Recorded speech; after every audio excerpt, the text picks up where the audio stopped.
दोस्तों, कभी सोचा है स्पेस में इतनी दूर के तारे जो सिर्फ चमकते हैं, उनकी आवाज भी होती है, और अगर होती है तो कौन सुनता है? एक ऐसे ही साइंटिस्ट जिन्होंने स्टार्स की सिर्फ रोशनी ही नहीं, उनकी कहानी भी सुनी। और हाँ, ये कोई रैंडम नाम नहीं है दोस्तों, ये थे legendary Nobel laureate CV Raman के बेटे। पर उन्होंने अपना नाम बनाया अपने दम पे, अपने दिमाग से और अपने जुनून से। तो चलो मिलते हैं एक ऐसी शख्सियत से जिन्होंने तारों को गिना नहीं बल्कि उनसे बात की। एक छोटा लड़का जिसकी रगों में साइंस दौड़ रही थी, क्योंकि पापा थे sir CV Raman, Nobel prize winner, और माँ थी लोका सुंदरी एम्मल। पर RAD, जी हाँ दोस्तों, के लिए वेंकट रमन नहीं, RAD, ये एक अलग ही स्वैग लेके पैदा हुए थे। उसे बचपन से ही फैसिनेशन था रेडियोज, मशीन्स और मोटरसाइकिल से। ये शौक सिर्फ टाइम पास नहीं था उनके लिए, यही टूल्स उसकी साइंस बनने वाले थे। मद्रास में स्कूलिंग के बाद 1950 में उन्होंने मशहूर यूनिवर्सिटी से BSc फिजिक्स किया। फिर 1951 में Indian institute of science Bangalore में रिसर्च शुरू की, जहां से उनका ग्लोबल सफर शुरू हुआ। 1955 स्वीडन का गोथनबर्ग, RAD ने वहां क्लैमर्स यूनिवर्सिटी में रेडियो एस्ट्रोनॉमी के नए फील्ड में कदम रखा। जब दुनिया में लोग टेलीस्कोप से सिर्फ देखते थे, RAD उनसे सुनना सीख रहे थे। दोस्तों, फिर 1958 में वो USA गए।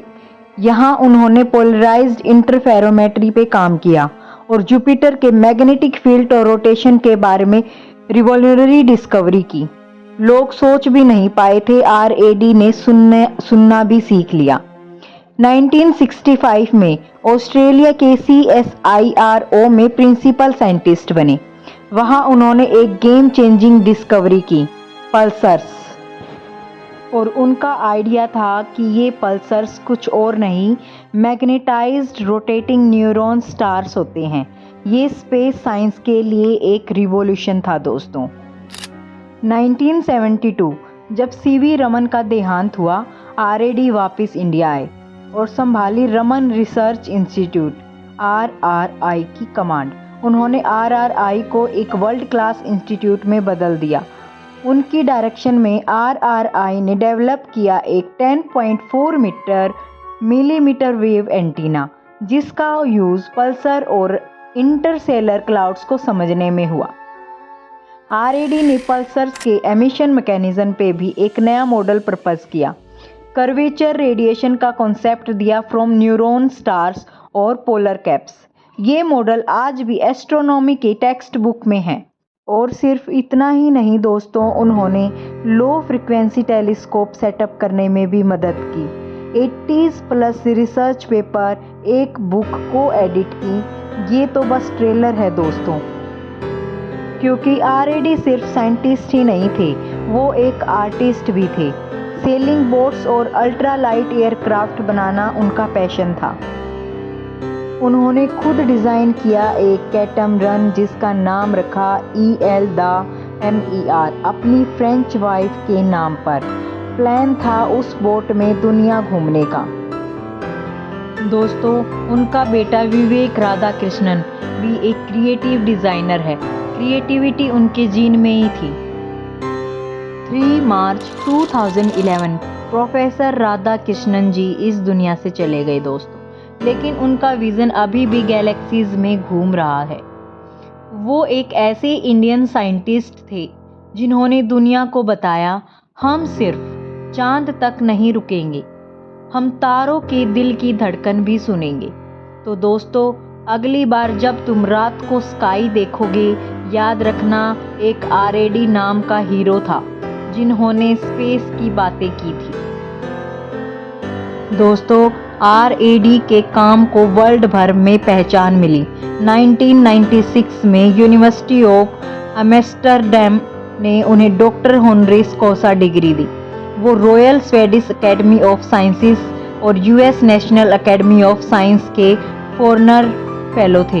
इंटरनेशनल एस्ट्रोनॉमिकल यूनियन के वाइस प्रेसिडेंट रहे 1988 से 1994 तक, और अवार्ड्स में MP बिरला मेमोरियल अवार्ड 2005 और गुजरामल मोदी अवार्ड 2003 भी शामिल हैं।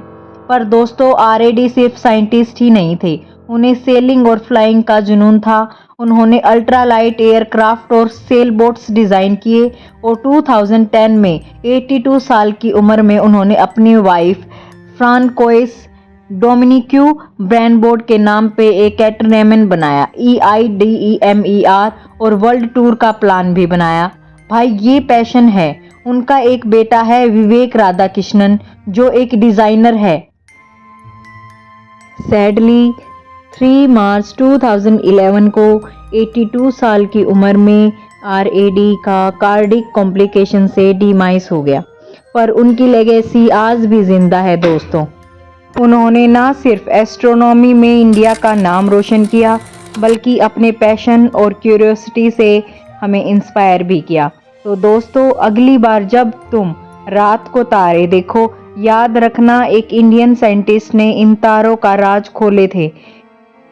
और ये वीडियो पसंद आई हो तो लाइक, शेयर और सब्सक्राइब करना ना भूलना। कमेंट में बताओ, क्या आपको RAD के बारे में और जानना है, या कोई और साइंटिस्ट जिसके बारे में वीडियो चाहिए। मिलते हैं नेक्स्ट वीडियो में, तब तक कीप एक्सप्लोरिंग और कीप शाइनिंग।